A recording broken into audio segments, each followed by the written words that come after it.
de Psicologia Budista, comentando um tema que ele é muito especial, assim, foi apresentado por Guru Rinpoche, que é o tema dos 6 bardos. Às vezes se diz também 4 bardos, mas essencialmente a descrição é a mesma. Então, esse ponto dos 6 bardos também é uma descrição, eu até diria assim, corajosa, né? É um tema complexo, em princípio, né? Porque ele trata desse ciclo das nossas experiências, incluindo a morte, o pós-morte, renascimento, né?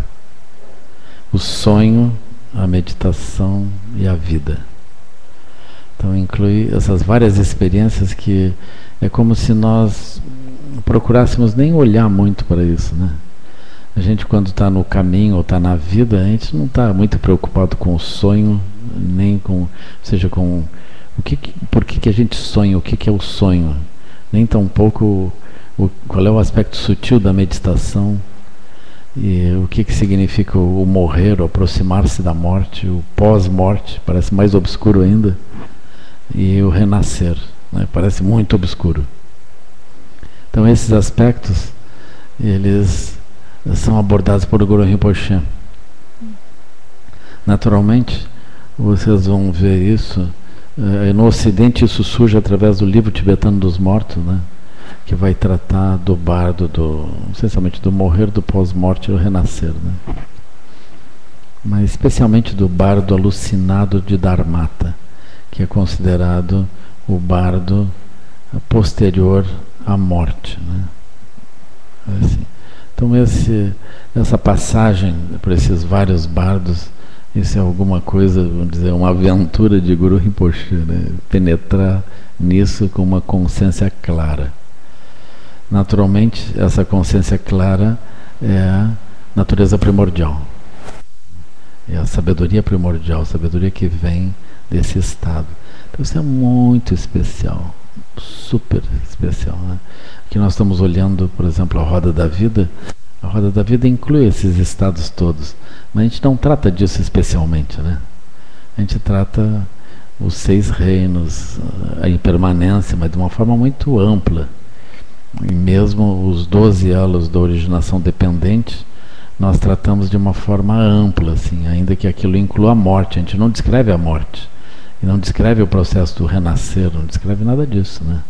Aquilo é um tratamento amplo, assim. Mas Guru Rinpoche, ele tem essa habilidade de penetrar no aspecto sutil de todas essas experiências, e ele produz o ensinamento de como que nós podemos aproveitar cada um desses estados como um ambiente propício para atingir iluminação, né? É muito interessante isso. Então daí se origina esse ensinamento sobre os 6 bardos. Tem um compacto desse ensinamento. Guru Rinpoche fala sobre isso num livro chamado Natural Liberation, né, que é um livro realmente especial, um ensinamento maravilhoso dele, né? E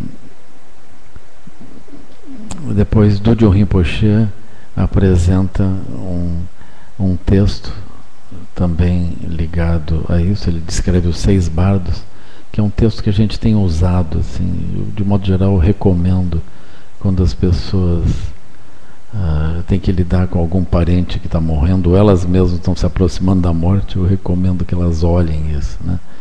Dudjom Rinpoche tem um grande poder de síntese, tem uma forma inspirada e completamente viva de apresentar as coisas, então mesmo que seja um texto conciso, ele consegue dar transmissão da experiência daquilo, né? Então é muito maravilhoso, esse é um texto muito especial. Quando o Chagdo Rinpoche morreu, eu traduzi esse texto e mandei para a Sangha, né? Então um texto muito maravilhoso, que a gente entende o que acontece nessas várias passagens, né? Então Dentro dessa nossa abordagem de psicologia budista, a gente precisaria entrar também nesses detalhes, assim, né? Falar sobre os 6 bardos e ainda sobre os 5 lungs, né? Sobre os 5 lungs eu falei, eu acho que um pouco rápido, assim, a gente já viu isso um pouco, né? E como que as múltiplas experiências são sustentadas pela energia, mas de repente eu chamo a energia de lung e divido em 5, que é associado aos 5 elementos, né? E aí nós vemos isso operando em nós. Então esse é um elemento bem importante da dimensão da psicologia budista também, né? Quando a gente está olhando o corpo, energia, mente, paisagem, terra pura, mandala, céu, né? Dentro da energia nós dividimos isso e olhamos com cuidado esses 5 aspectos. Quando, por exemplo, nós vamos lidar com a questão da saúde, os 5 lungs são essenciais também. E quando a gente vai lidar com a nossa experiência cotidiana, a gente vai reconhecer que esses 5 lungs também eles são cruciais, assim, porque eles determinam de forma completa. Quando os 5 se estabelecem, a nossa experiência é completa. Mas muitas vezes os 5 não se estabelecem, né? Se estabelecem parcialmente. Aí nós temos experiências variadas.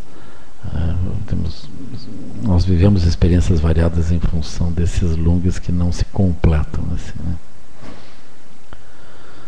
Então eu vou descrever isso rapidamente e quase como um índice, né? Aqui estou fazendo uma pequena introdução. Eu vou descrever isso quase como um índice que a gente soma a essa parte do aspecto transcendente. Quando nós falamos dos 6 bardos, é impossível não tratar isso de um modo transcendente. Os 6 bardos, eles são difíceis de compreender, ou talvez eles não podem ser verdadeiramente abarcados dentro da visão convencional, porque nós temos dentro das bolhas, nós não conseguimos ver os bardos todos, né? Então, quando nós estamos fechados em avidya, nós vemos um bardo e a gente não suspeita dos outros, né? A gente não consegue imaginar. Por exemplo, agora nós estamos no bardo da vida, mas não só no bardo da vida, nós estamos nas bolhas que são os lugares do bardo da vida, as bolhas correspondentes ao bardo da vida.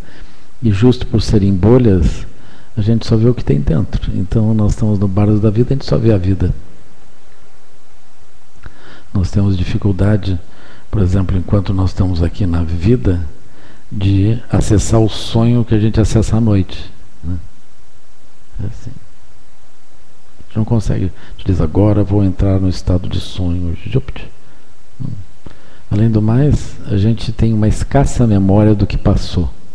Ainda que durante o sonho, eventualmente a gente tenha gerado uma consciência daquele sonho, tenha tido quase um sonho lúcido, eventualmente um sonho lúcido, quando nós acordamos, nós temos dificuldade de colocar a cor e a densidade naquele sonho, novamente assim, ou acessar por lembrança isso, né? Então a gente tem essa dificuldade, assim. Por quê? Porque se estabelece a bolha da nossa realidade, a gente acessa com dificuldade essas lembranças, essas imagens, né? Eu lembro o Nankai Norbu Rinpoche, certa vez que eu estava ouvindo ensinamentos longos dele, o Nankai Norbu, ele dizia que ele tinha recebido, ele é um Vidyadhara, ele é um Terton, portanto ele acessa essas regiões todas, né? Então ele tem experiências visionárias dos mestres, das deidades e tudo. Então ele diz que em sonho ele apareceu uma Dakini e deu ensinamentos para ele. E ele rezou para não esquecer. Aí quando ele acordou, ele lembrava que tinha recebido, mas não lembrava o teor daquilo. Aí passou um longo tempo, novamente em sonho, a Dakini apareceu e falou para ele. Aí ele, que eu não esqueça, por favor, que eu não esqueça. Ele acordou, não conseguiu lembrar o ensinamento. E assim foi. Aí aos poucos ele foi pegando pedaços. A Dakini apareceu paciente, né? Ela foi aparecendo de novo, até que o ensinamento veio inteiro, né? Aí Isso foi uma coisa linda, assim. Então, muitos dos ensinamentos que ele dá são desse modo, né? Entre eles, o canto Vajra, a dança Vajra. São várias coisas que ele recebeu por esse tipo de transmissão, né? Muito interessante, assim. Mas mesmo um mestre que tem essa capacidade, ele pode não conseguir lembrar, né? Então, esse é um ponto interessante, assim. Então, nós, dentro de uma consciência limitada, a gente, mesmo durante a vida, a gente não consegue acessar bem as condições associadas aos outros bardos, né? Nós estamos no bardo da vida, operando sensorialmente. A nossa mente, ela faz isso, né? Ela opera a partir do estímulo sensorial. Então nós estamos dentro dessa sala aqui. É natural que a nossa mente fique estimulada pelo que tem aqui dentro, né? Naturalmente, como a gente já tem algum treino e nós estamos fazendo coisas sutis há mais tempo, né? Ainda que a gente esteja dentro dessa sala, vocês estão seguindo um mundo abstrato que brota pelas minhas palavras. Vocês não estão seguindo pelo contato de olhos, ouvidos com o ambiente aqui, nariz, língua, tato, nem os sinais mentais aqui de dentro. Aqui está servindo apenas como um ambiente onde nós ficamos tranquilos para acessar outras coisas, né? Mas de modo geral, por onde nós andamos, a gente anda reagindo aos estímulos sensoriais. Então a nossa mente responde a isso. Isso é o bardo da vida. O bardo da vida é nós operando a mente com esse contato sensorial. Naturalmente, isso não é uma obrigação que a nossa mente siga os contatos sensoriais, né? Por isso mesmo, nós podemos ver a manifestação de outros bardos, né? São outros ambientes de realidade. Então, quando nós dormimos, olhos, ouvidos, nariz, língua e tato entram em colapso. Tchum, né? Aí, as imagens são imagens mentais. Aí nós olhamos para as imagens mentais e retomamos o nosso software usual. Ou seja, as imagens, elas produzem karmicamente disposições de energia e nós tentamos, no meio do sonho, configurar outras situações que podem sustentar aquela energia de um certo modo. Então a gente tem a sensação de um eu que surge ali dentro, a gente tem a sensação de que a gente vê, ouve, cheira, toca, etc., né? Como se aquilo fosse vivo.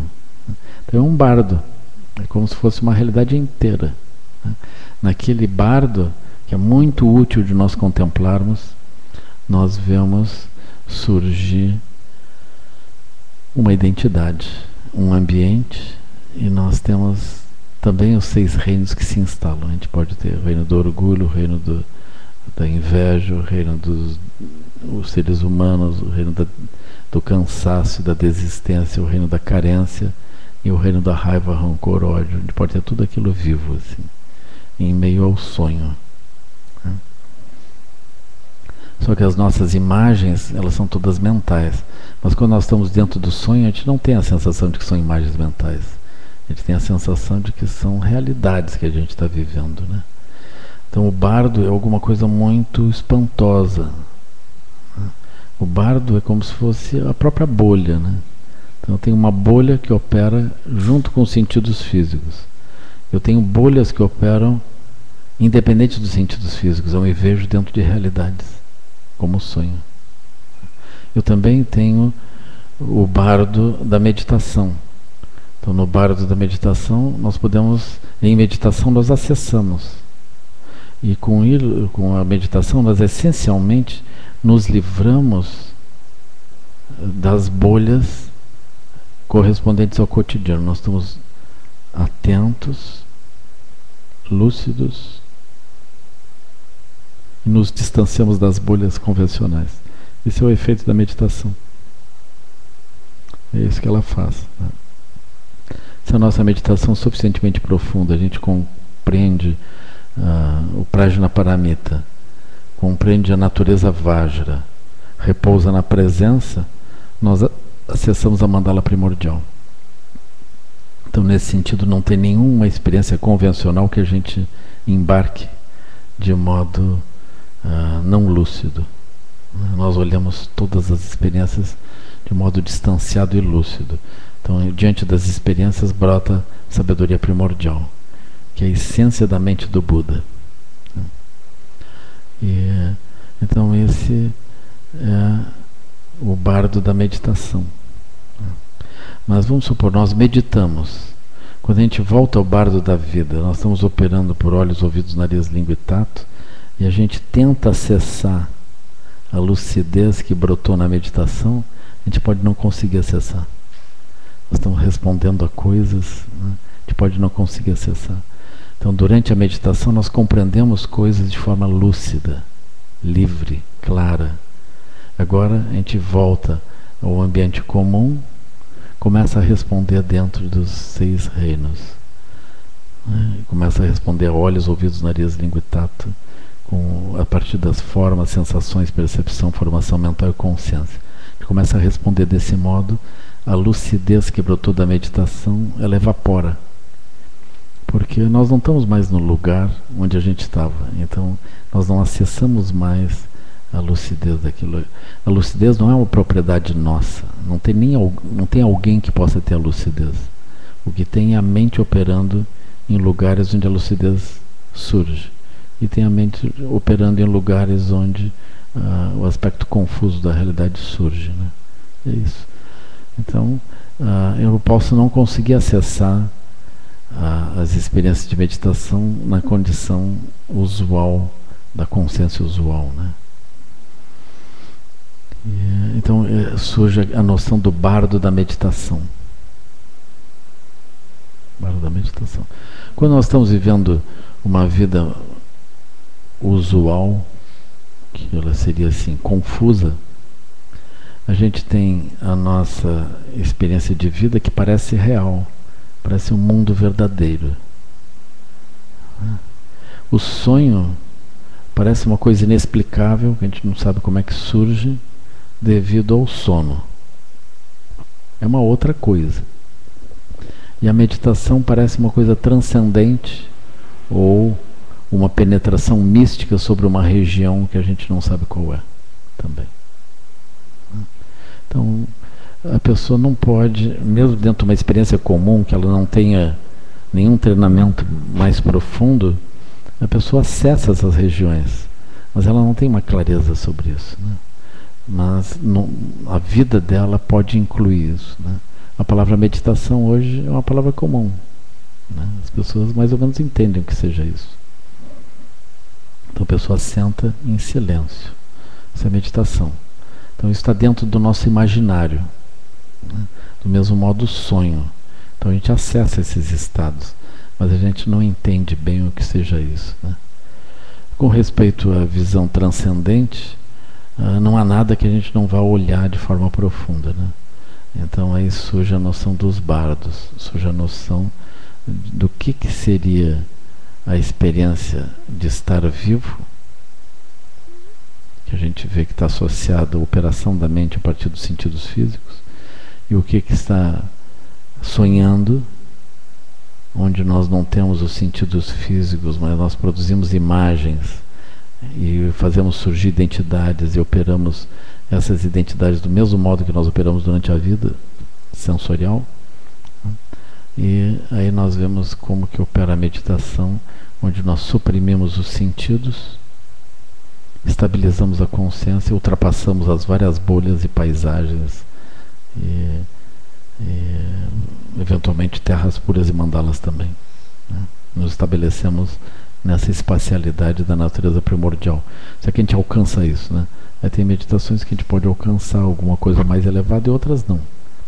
Mas essencialmente cada meditação me permite ultrapassar parte das experiências convencionais e retirar um sentido sólido delas. Então a meditação tem esse efeito, né? Então a meditação produz um tipo de lucidez que a gente não sabe de onde vem, porque a gente também não sabe de onde vem a confusão, não sabe de onde vem a lucidez, né? Mas no nosso mundo psicológico hoje nós incluímos a meditação. Eu não sei se o Freud descreveu meditação, não sei, realmente não sei. Não sei se o Jung descreveu meditação. Talvez tenha andado perto disso, né? mas eu acho que isso não pertence ao ambiente, né? Mesmo a própria descrição da meditação é alguma coisa estranha nas próprias tradições contemplativas. As pessoas aprendem a fazer, mas não descrevem propriamente o que é. É como se elas não tivessem um conhecimento analítico desse processo, elas não tivessem uma sabedoria primordial aflorada sobre esses elementos. Porque isso acarreta a necessidade de nós não só meditarmos, mas observarmos o que acontece dentro da meditação a partir dessa natureza livre, né? Assim, então é mais complexo. Do mesmo modo, para observar o sonho, eu preciso me colocar além do sonho enquanto eu sonho. Eu posso observar o sonho, né? Que é uma coisa complexa, portanto, também, né? Aí, durante a vida, nós também temos que nos colocar além da operação sensorial ligado aos olhos, e além da operação dessa mente, para poder observar a mente. Então isso é a sabedoria primordial, contemplando essas coisas, né? Assim.